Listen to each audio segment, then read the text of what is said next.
Welcome back to In the Clinch with Braden Holden and Zach. This week we're going to be focusing on the top 5 fighters outside of the UFC promotion.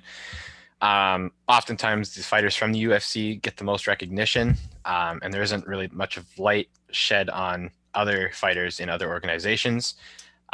These organizations can include like ONE FC, Rizin, Bellator, among others. So we'll start right off at number 5.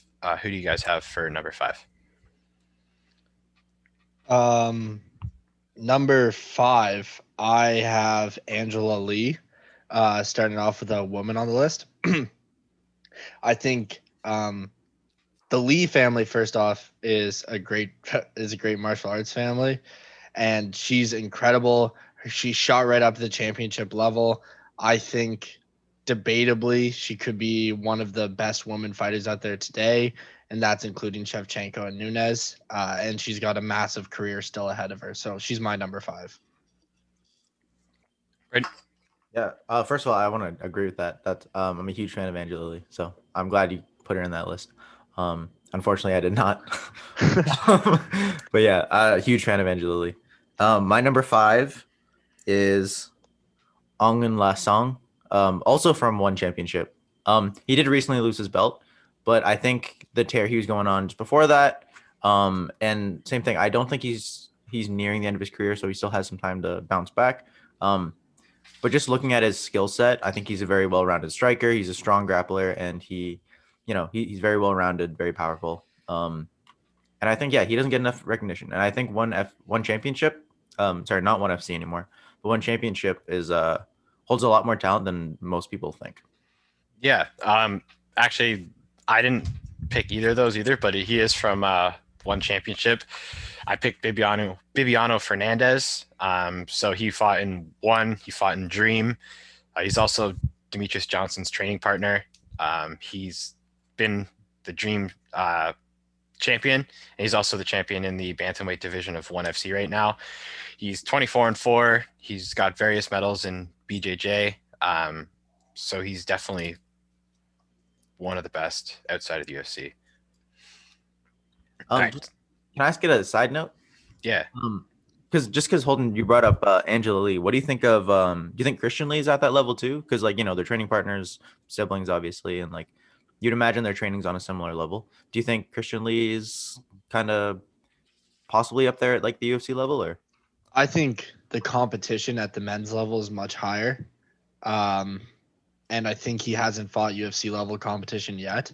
That's just kind of why he's not on my list. And everybody else on my list is at the UFC competition level or has fought at the UFC competition level, no doubt about it. Mm-hmm. So that's kind of more of the question for me. It's another thing like Veronica Lee, I believe her name is. She Victoria, sorry.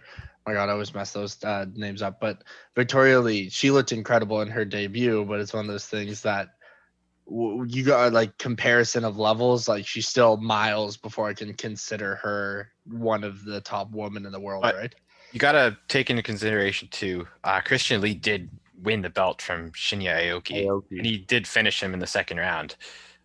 So if you're going towards reaching that UFC potential, definitely Shinya Aoki's a notable opponent there. Yeah, and Aoki's one of those guys who he could have fought in the UFC, but for whatever reason, he decided that he wanted to stay in the Asian promotions, whether it's just closer to home or whatever. Aoki's at light, right?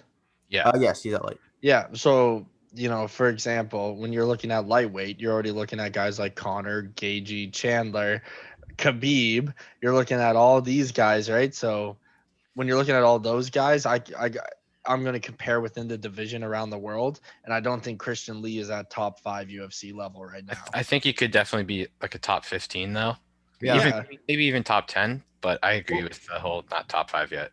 I would say Aoki, just totally from subjective viewpoint, I think Aoki could probably have been in the top 10 UFC, because if you look at it, he has a win over Eddie Alvarez, and it was pretty dominant. I know it was back in the day. I think it was in Dream. So, obviously different people now, but the same skill set. And then also, if you look at the lightweight division, look at how Oliveira's grappling has got him so far in the division. Aoki is arguably as good a grappler as Oliveira, maybe not as creative in the stand-up. But I think he does have a skill set that would be interesting in the UFC. So I think you could make the argument that Christian Lee is maybe in that top 10. I don't think he's top 5, but like there's I also agree. there's other elite grapplers like Dustin Poirier in that division, Michael Chandler in that division, guys just with a very high pedigree of grappling. And once again, because Khabib's still in the rankings, Khabib. Yeah. So I think to say Christian Lee top 5 out of the UFC, I don't think he's on that level yet. I think you'll understand more when I say name the other people on my list. Yeah. All right, well, moving on then. We'll go to number 4. Holden, who do you have for the number 4 spot? So number 4 spot, I have one of my favorite fighters of all time, Rory Mcdonald. He has what I believe the greatest fight in UFC history. Won the belt in Bellator, retained the belt in Bellator for a bit. Even went up and challenged Gegard Mousasi, even though he lost. Lost to Lima in the rematch, and now he's in PFL. But he's one of those guys that he's so complete. He's such a good range striker and keeping people at range and everything like that, but also just has incredible power, and he has incredible wrestling to boot with that. So Rory McDonald's my number 4. Oh, Bryn. Nice. I love that answer. And Canadian pride, right? As soon as you said it, I was looking around to try to find like a maple leaf in my room. It's the only thing I found. A little judo Look at you. tag thing. Look at you. I like that. Rory, represent the Canadians. I like that. My number 4 is Anthony Rumble Johnson. Okay. There's a little bit of a gray area because we don't know what he looks like now in terms of fighting. Huge. That's what he looks like. Yeah. He's been out for a while. But think about where he was like going into his first retirement, right? Like he was on top of the world. He was destroying everyone except for DC, right? And then think about who DC was at the time. So you could argue that he was like that second guy, right? And styles make matchups. So there was still always that question about what would happen with Rumble and John Jones. So I think him coming back, he's going to go through a tear in Bellator, in my opinion, as long as he gets through Yoel Romero. Because like before he left, there was no reason not to think that he was one of the best in the world. You know what I mean? Yeah, I mean, it's going to be interesting to see him versus Yoel, though, just because he did struggle with DC as a wrestler. Mm-hmm. If Yoel actually does use his wrestling, it could pose a threat. But and it all depends just on if he has any ring rust too, right? But yeah, Holden. Already went. It's you, buddy. Oh wow! All right, well, number 4 then. I'm gonna go Lance Palmer. So he's gonna be the champ from PFL. He is 22-3. He was the World Series of Fighting featherweight champion, and then he moved on to PFL, where he's been champ for a little while now. I think he's picked up like a decent amount of wins in PFL, and he's a freestyle wrestler. He's got a belt in Brazilian Jiu-Jitsu, and he's still fairly young. So I do believe he's gonna kind of crush through this upcoming season of PFL. So number 4 is going to be Lance Palmer for me. All right, number 3 then. Holden, if you wanted to start. So number 3, I have the guy that beat Rory McDonald in the recent rematch. A guy that honestly looks like one of the greatest welterweights in the world. I find it terrible that he's not in the UFC because I feel like it would answer so many questions. He's another guy that's great everywhere, and with leg kicks getting far more of a spotlight now, this is a guy that has one of the best leg kicks around, and that's Douglas Lima. Oh, Brad? 100%. My number 3, not the exact same, but a similar spot, Bellator. I don't know if he's champion right now. I think he is. Gegard Mousasi. Yeah, he just won middleweight belt from Lima, actually. Yeah, right. Lima beat him, and then Gegard won it back. Mm-hmm. Lima beat Gegard? Actually, I don't think Lima did win. Yeah, he lost to Junior. I'm blanking on his name now. The Brazilian Jiu-Jitsu champion. Oh, Rafael Lovato. Yeah, I know he Yeah. lost to Rafael Lovato, and then he had to leave for health reasons. So Yeah, Gegard, I don't think they fought before the actual title fight. right, but so Gegard has the belt now, right? He does have the Yeah. belt. Yeah, yeah. Yeah. I think same as you said, holding about Lima. I think it's a tragedy that we're not seeing Gegard in the UFC right now. We obviously did get to see him in the UFC, and he was on that tear going up towards the title when he left. Um, and I think he has a good argument of having made it to that point had he stayed in the UFC. I think right now maybe he's not at that top echelon of like Israel Adesanya. But I think he's probably one of the greatest middleweights in the world right now for sure. And I think we're seeing that in Bellator as well. Yeah. So yeah, he's my number 3. Yeah, cool. I'm actually going with Demetrius Johnson for number 3. I know he hasn't been out of the UFC for a long time, but you can't discredit what he has done and what he's still doing in ONE FC right now. I mean, he just won the Grand Prix. I think he's fighting Bantam because I don't think they have the flyweight division in ONE. But I mean, he's gonna fight for the title, and I'm assuming he's probably gonna win that. He's 3-0 and 1 already, but he's like 30-3 overall. And arguably he can be in the top 5 of the GOAT conversation as well. So right now, just because he hasn't fought too much in ONE FC yet, he'll be number 3. But as he kind of progresses, I think he could definitely rise up on that list. Just to go with that, ONE FC is doing the non-weight cutting program, right? So to say like DJ's say he was at bantamweight now instead of flyweight. I think he is, yeah. That doesn't necessarily mean the same thing because I think each weight class is like something like roughly 10 pounds heavier than like the UFC. I think you're right there. Yeah. So he could just be fighting at what he would have fought at flyweight, but now he's just not cutting. It might be like 2 weight classes because I'm sure the bantam limit is higher. I know they do the hydration test now instead of the actual weight cut, which seems to be working really well for a lot of them. But yeah, I think he is in the bantamweight. All right, so Holden, what's your number 2? So my number 2 is another bantamweight.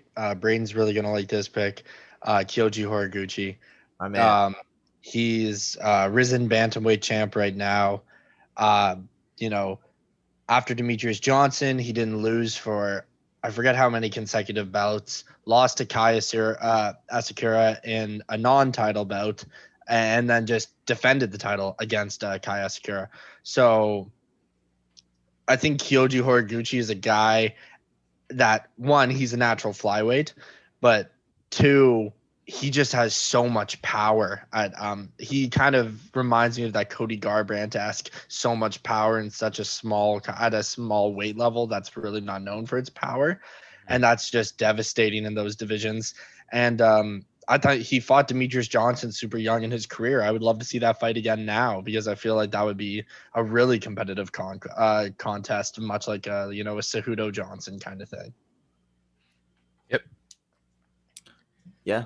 I totally agree with you, and I will get to that point later on. Same here.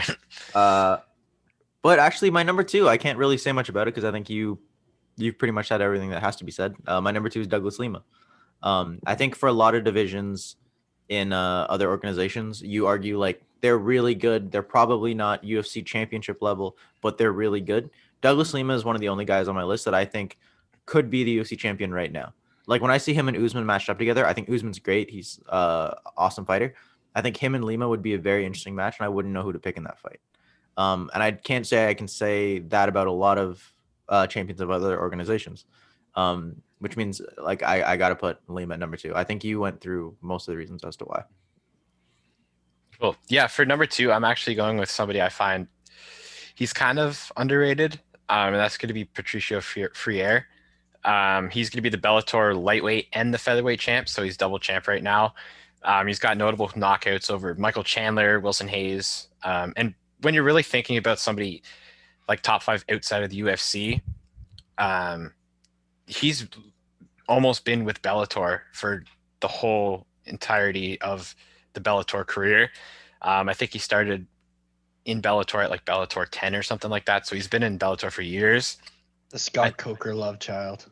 Yeah, basically. He was bred by Bellator, I guess you could say. He's 31-4 and I think he's only lost a few times within the last like 5 or 6 years. But yeah, I think he's really underrated, especially being double champion, arguably the second and third most popular promotion in the world, anyways. Yeah, I was gonna have him on my list. I had him on like in the last few that I was like kind of picking out the last two like scratch off sort of thing. But like what Holden said earlier, it's difficult to pick him because if you're doing it relative to the divisions around, he's really, really good, but he's in the divisions that are stacked in like the UFC. Yeah, yeah. So, because I would say he could be probably one of the most skilled, one of the best outside the UFC, but not compared to the UFC's lightweights and featherweights. You know what I mean? Yeah, Like yeah. it's a tough competition there. Yeah. All right, Holden, who's your final pick? So my final pick is who I believe is just the greatest. My final pick is Ryan Bader. So no, my final pick is actually a guy that's beat two guys on my list. Braden Michael went Venom through. Page. Yeah, Braden went through. Braden went through. Why this guy should be on the list, just from a technical, from a standpoint. But like, listen to some of the names he's beat. He's beat Douglas Lima, Lyoto Machida, Rory McDonald, Chris Weidman, Uriah Hall, Vitor Belfort. Gegard. Yeah, it's Gegard Mousasi. Yeah. Right? This is a guy that's racked up a couple legends within the UFC, and outside the UFC, just been an absolutely dominant force, right? And he has that one loss to the Brazilian Jiu-Jitsu guy, and then reacquired his title against Douglas Lima for the vacant title, to a unanimous decision win. So I think Gegard is a super interesting matchup, and I think he's a top 3 guy in the UFC, and that's saying something because the UFC's middleweight division is like a murderer's row right now with Costa and Whitaker and Adesanya at the top there. Yeah, 100%. And as a side note to that, Rafael Lovato Jr. could have been on this list if he was still fighting. I think. I agree. Yeah, it's pretty tragic how his career. It is. Yeah. Yeah. All right. I think ours is probably very similar, Brain, but go ahead with your number one. I kind of already hinted at it earlier. Yeah. Kyoji Horaguchi. He is now Kyoji's weird because in the UFC he was a flyweight, right? And now he's the bantamweight champion of both Ryzen, and I don't know if he's the unofficial champion, but he beat the Bellator bantamweight champion twice. He vacated it actually due to injury. Right. Yeah, but he beat the bantamweight champion in Bellator at the time, so he was technically on top of both those divisions at the same time, which is insane. But I do think he's a natural flyweight because he's kind of small for bantamweight in terms of like length and reach and height. Mm-hmm. I don't think he ever made a problem making flyweight in the UFC. So I think if I were to weigh them, I think he would be the champion in the UFC at flyweight right now. I don't know about bantamweight. It's a little bit more of a murderer's row, and I do think he's a little bit undersized.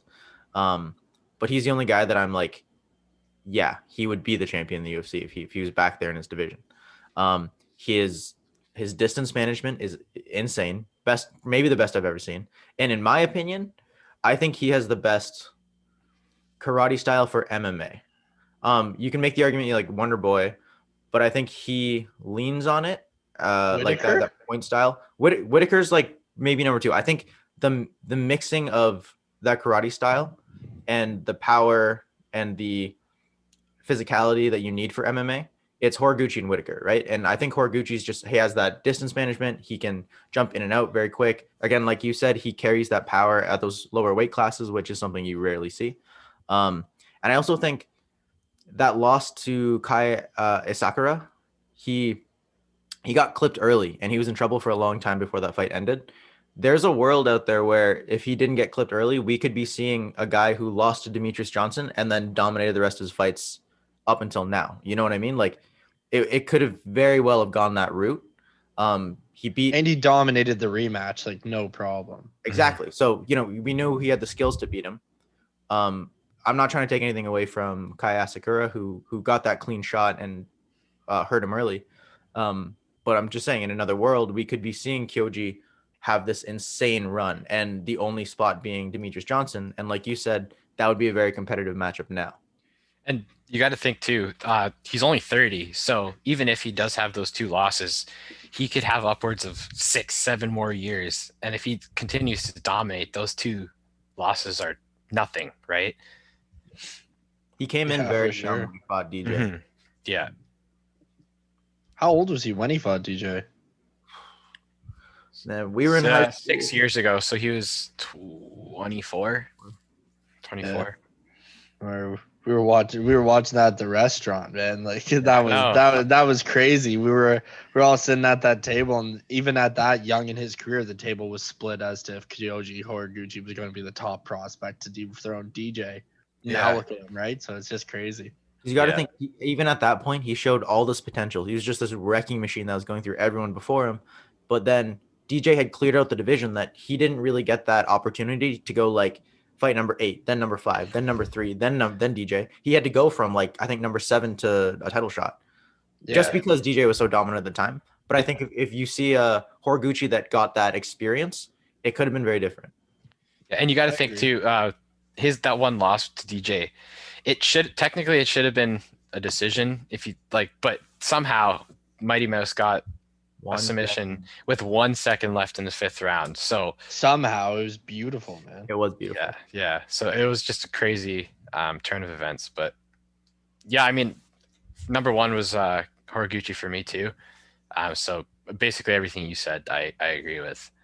So the only thing I would say, like post haste, and this question I have for Zach is you put Pitbull on your list, and I thought about putting Pitbull on my list, but the big thing about Pitbull was, so he knocked out Michael Chandler, but he lost to Benson Henderson, who fought him after he was in his prime for sure. Mm-hmm. But then his other notable win is against Wilson Hayes, really. And Wilson Hayes, I don't believe, is a featherweight. He's not at that level. Well, he fought Demetrius Johnson, didn't he? He did, yeah. Yeah, but I was just listing the known knockouts that he has, more so from like popular UFC guys. He has wins over a bunch more, like Juan Archuleta, Chandler, Emmanuel Sanchez. A lot of not necessarily huge names in like the whole MMA sense, but definitely huge names in the Bellator sense. Yeah, Juan Archuleta is a huge one. Yeah, and Daniel Strauss he beat. So a bunch, and he actually, the loss to Benson Henderson too was technically TKO, but it was due to a leg injury that Freire had. So it's not like he was put out or anything like that. But yeah, no, I was just kind of wondering your reasoning on that because I left him out. Anybody think of any honorable mentions as we went through that? Because there was one that popped in my head when you said Lance Palmer, Zach, is Kayla Harrison. Also true. But I mean, it's iffy with her, I think, because she's still kind of new to the whole MMA thing. She's only had a few. I think it's under 5 fights that she's had, right? Something like that. Is it? Because I know PFL does it in seasons, right? And she's won at least one season. I think. So I don't know how many fights she would have in a season. Yeah, she's 8-0 right now. But yeah, I guess one of those is in Bellator or Invicta, right? Like Invicta, yeah. Yeah, I think I don't necessarily know about the top 5, but I could see her being top 10, top 15, especially if she continues to go fight, say, Invicta. If she does get over to a huge, or at least a bigger promotion, such as like Bellator, even UFC. But for right now, I think maybe top 10, top 15. I thought Braden would have considered maybe putting Naaman Gracie on the list. Yeah, I would. But the thing is, if I were to put Naaman Gracie on the list, then I wouldn't be able to justify not having Rory on my list. You know, like there's certain guys that I would maybe consider, but yeah. Then in the last few years, if they've been dominated by somebody, how would you not have that person on the list? You know what I mean? Well, so what is the reasoning for not putting Rory on your list? I'm kind of wondering. It's just like Zach said about Kayla Harrison. I feel like Rory is in the competition to be on my list. He could have been number 6, could have been number 7, but I also just think where he is in his career right now, not that he can't still be in his prime, but I think the last few fights we haven't seen his prime. I think the first time he fought Douglas Lima, he looked better than the second time he fought Douglas Lima. He had that fight with Gegard. And you know, like he even said it himself, he went through this kind of period where he was like questioning his own motivation about fighting. Yeah. I think PFL, they're doing that $1 million tournament style sort of thing. I think that might reinvigorate him. But I think we Yeah. did see a prime Rory Mcdonald in those like Robbie Lawler years, like when he fought Robbie and just before that. And then we saw it kind of get sparked again when he moved to Bellator and became the champion. But he's kind of been like He had 2 slightly. good defenses as a champ. He had 2 good defenses. Who did he defend against? Because one of them was a draw with John Fitch. And that was and then it was Neiman Gracie. Neiman Gracie. Yeah, and I think both of those he himself was like I think a different version of me could have finished these guys. I just didn't feel it in there, and Yeah, I think you can see that. But that's he's coming from a place that's very similar to the GSP place.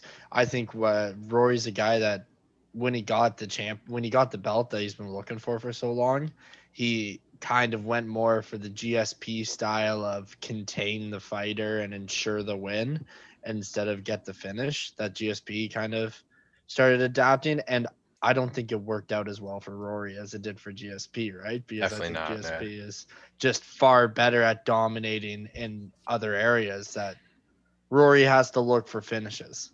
Yeah, And there's nothing wrong with that. It's just the type of fighter he is. 100%. I think when he was coming up, but he also kind of fought that technical battle where he knew that he had an answer for everything. But then there were moments where he turned that killer instinct on, and you know he turned into like the Red King, right? Like when he fought Safadine, he was piecing up Safadine point wise, and then when he saw the opportunity to rip that uppercut, like he took those opportunities. I think now he's still in that technical sense superior to a lot of people, but he doesn't have that murderer's instinct that he once did. I think he's been in a lot of wars too. 100%. And he's gone to the hospital a lot after his victories. Like after Robbie Lawler, after Wonder Boy, after Lima, after Musasi, after Lima 2.